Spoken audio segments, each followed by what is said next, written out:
and I just read the introduction to the chapter, right? Because that's where the main point is. And that's if they're going to say something profound, they're going to say it right at the beginning to catch your attention.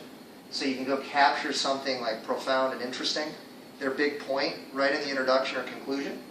And then just read the first sentence in every paragraph to capture the main points. See what I'm saying? And then you just take what you want, say it a different way, pop it into your paper, and cite it. And you're going to be A-okay. All right? You can't read everything. So this is why we do this. All right, there's different ways to organize. You don't just have to outline. You can. All right, Jabir, what are 3 ways to organize? What's the first one? You see number 1 right there, organizational tools. Organizers. Do you guys know what a graphic organizer is? Yeah, some sort of a picture, or some people like when they brainstorm, put the main idea here, right? And then they build like a spaceship. Subpoint.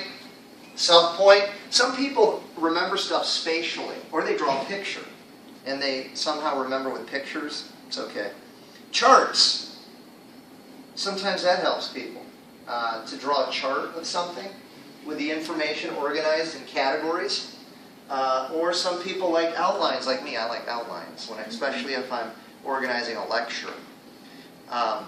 So here's what I'm about to say. I think is important too. In American universities, they always organize their lecture the same way. It's always the same. Okay, so look at this. This is interesting.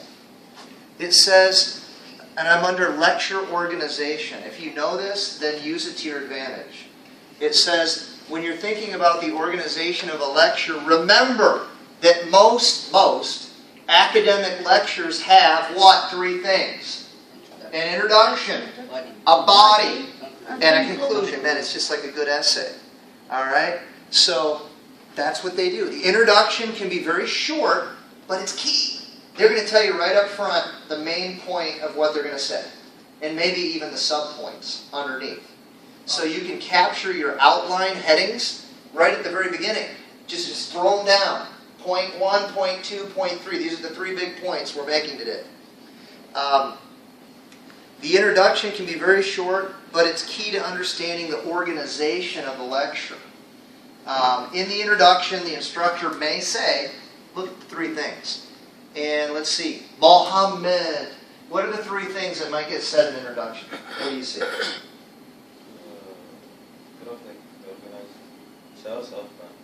Are you with me? Did you get your coffee this morning? Okay, we better move over here. Help me out. Abdulaziz, did you drink your coffee? Yeah. All right. Review information from a previous lecture or reading. Yeah, stop there. Hey, listen. At the beginning of the lecture, they're probably going to review what they said the day before. Again, a great time to just go back and add if you missed something to the notes from before. What else are they going to say? Introduce a new broad topic. There you go. Today we're going to talk about. What's the last thing? Narrow the broader topic to a specific topic. Good. So they're going to give you probably like the details of the bigger topic right in the introduction. Alright, now in the body of the lecture, it says in the body, the instructor will continue to provide information about the topic. Right? This information may be organized in patterns with which you are already familiar. So, will you tell us, what's the first thing they may? They organize it according to? Description. Yeah. So they may describe the thing from different angles. Okay. What else? Definition. Yeah. Process. Process. Let's stop with definition a minute. This is really common in academic lectures.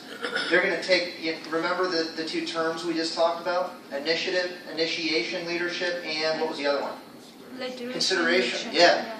So those are 2 terms we had no idea what they meant until we read the definition. Yeah. So if a teacher is teaching you something new, they're going to tell you a definition to like a technical term, and they might even take a huge part of the lecture to explain it. Keep going. Case and effect. Cause and effect. Cause and effect. Advantage. Advantages. Disadvantages. Yeah. Good. Problem solution. Good. The last one, compare and or contrast. Good. Contrast. Hey, can I tell you guys, I just talked to a student that used to be here that's now over at IUPUI, and I asked him,